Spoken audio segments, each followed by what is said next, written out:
Hello বন্ধুরা, সকলে কেমন আছো? আমি খুব ভালো আছি।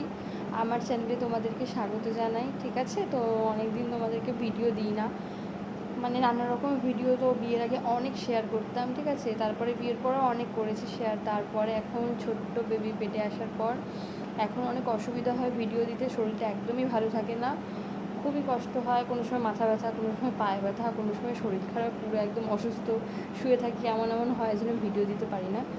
তো তোমাদের আজকে আমি বলবো যে কোন পজিশনে বেবি থাকলে মানে বেবি হচ্ছে বয় হয় এবং গার্ল হয়।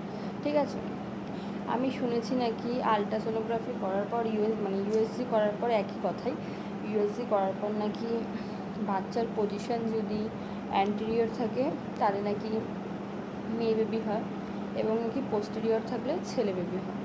এটা কতটা সত্যি আমি একদমই জানি না। ঠিক আছে, তো এটা হচ্ছে সবার মুখে শোনা, মানে অনেক ইউটিউবের ভিডিও ঘেটে তো জানা হয়েছে এই কথাটি আমার, তাই তোমাদের কাছে আমি শেয়ার করছি। তো আমার হচ্ছে হিসাব মতো বলছে বেবি গার্ল হবে। ঠিক আছে, কিন্তু আমি তো জানি না কতটা এটা সত্যি, কারণ আমার ইউএসজি রিপোর্ট করা হয়েছে। ইউএসজি রিপোর্ট মধ্যে আমার পজিশান এসছে অ্যান্টেরিয়র, এই জন্য সেইভাবেই আমি তোমাদেরকে বললাম তাহলে নিশ্চয়ই আমার বেবি গার্ল হবে। তো এর জন্য তোমাদেরও যাদের অ্যান্টেরিয়র পজিশন আছে তোমরাও আশা করতে পারো বেবি গার্ল হবে, এবং পোস্টেরিয়র পজিশন যাদের আছে তারা আশা করতে পারো বেবি বয় হবে। কিন্তু এটা যে কতটা সত্যি আমি একদমই জানি না।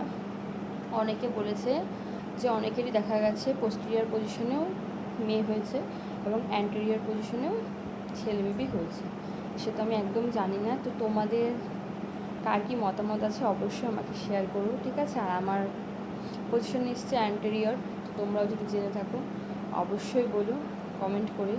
ঠিক আছে, আমি এইটুখানি শুনেছি ভিডিও ঘেটে এবং লোকের মুখে, তাই তোমাদেরকে শেয়ার করলাম যারা জানো না।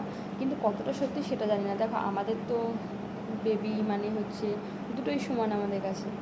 আমাদের কোনো বেবি ছেলে বা মেয়ে আলাদা নয়, দুটোই আমাদের কাছে সমান।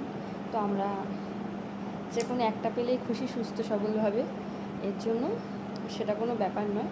কিন্তু আমাদের মনের ভেতরে একটু জানতে ইচ্ছে করে, তাই আমি একটু হালকা মোবাইল ঘেঁটে জানতে পেরেছি, কিন্তু কতটা সত্যি একদমই আমি জানি না। কিন্তু যা দেবে ভগবানের দেওয়া ঠিক করা, সেটা আমাদের হাতে নয়। তাও আমরা একটু এরকম করে একটু মনটাকে সান্ত্বনা দিয়ে রাখি, এটাই হচ্ছে কথা। তো একদমই সত্যি কথা কি একদমই মিথ্যে কথা সেসব আমি জানি না। তোমরা জানলে অবশ্যই কমেন্ট করো। ঠিক আছে, পজিশানটা তোমাদের বলে দিলাম কোনটাতে কোন বেবি হয়। অবশ্যই তোমরা ভিডিওটি দেখো, ভালো লাগলে কমেন্ট করো। ঠিক আছে, আর কারো কিছু জানলে, কেউ কিছু যদি জেনে থাকো সেটাও আমাকে কমেন্ট করে বলো অবশ্যই। ঠিক আছে বন্ধুরা, চলো টাটা।